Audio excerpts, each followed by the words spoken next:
Hello, and welcome to 5-Minute Math.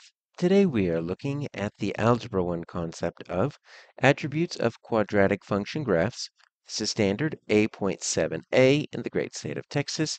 We are using item number 4 of the 2024 released STAAR test. If you haven't done so already, please go ahead and take a moment to pause the video, work this problem out on your own, unpause it, and we will look at our answers together.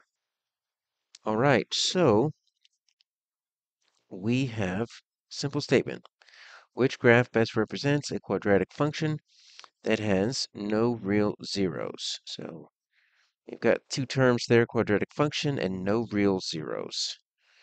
So let's see. Scrolling up and down there, what do we notice? Well, if you know what this means, this no real zeros, you could probably answer this just by glancing, and it'll take you just a second to answer the question. But let's pretend we don't know what that means, right? We're going to look on our reference materials.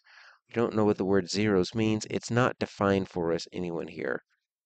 So we know that there's going to be one answer, so that we know that one graph is going to be different somehow than the other three. So let's see if we can find the one that is different.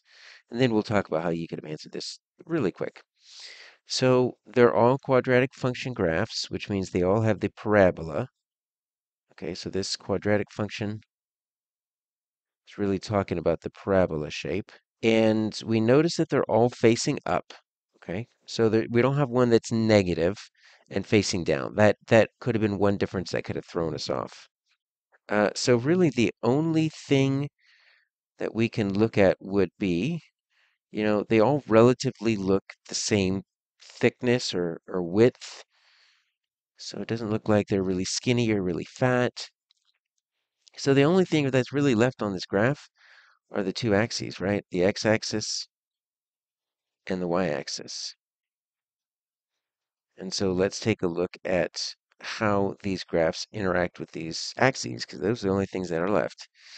All right, so A crosses, let's see, the x-axis. I'm just going to kind of put x and y for each of these, for A. It does not cross the x-axis. I'll put a line through there. But it does, it's sitting right in the middle of that y-axis. Okay, so let's check B. It doesn't cross the x-axis, but it touches the x-axis. So I'm going to put a check mark on there. And in the graph, it doesn't necessarily look like it crosses, but you can tell it's going to extend forever. It'll get there eventually. So it crosses both of those.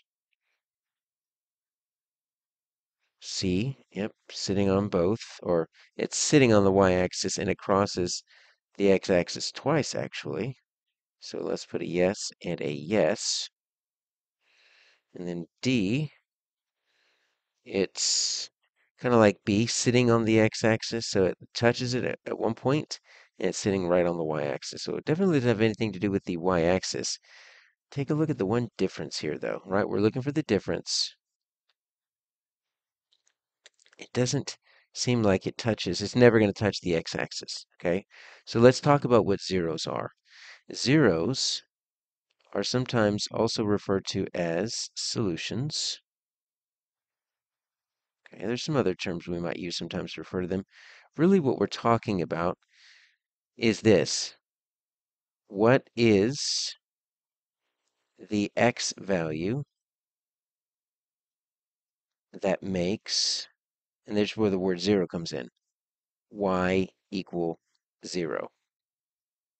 That's called a zero or a solution. So if I wanted to look at b, I could say, well, x equals 3, because when x equals 3, y equals 0. It's sitting on the x-axis. When I wanted to look at C, I can say x equals, or we've got two of them actually. We've got a 1 and a -1, so it's okay to have 2.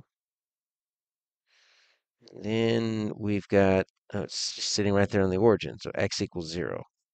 But there's nothing for A that lets me have y equals 0 because it's going to be always above the x-axis. So that is our answer, A.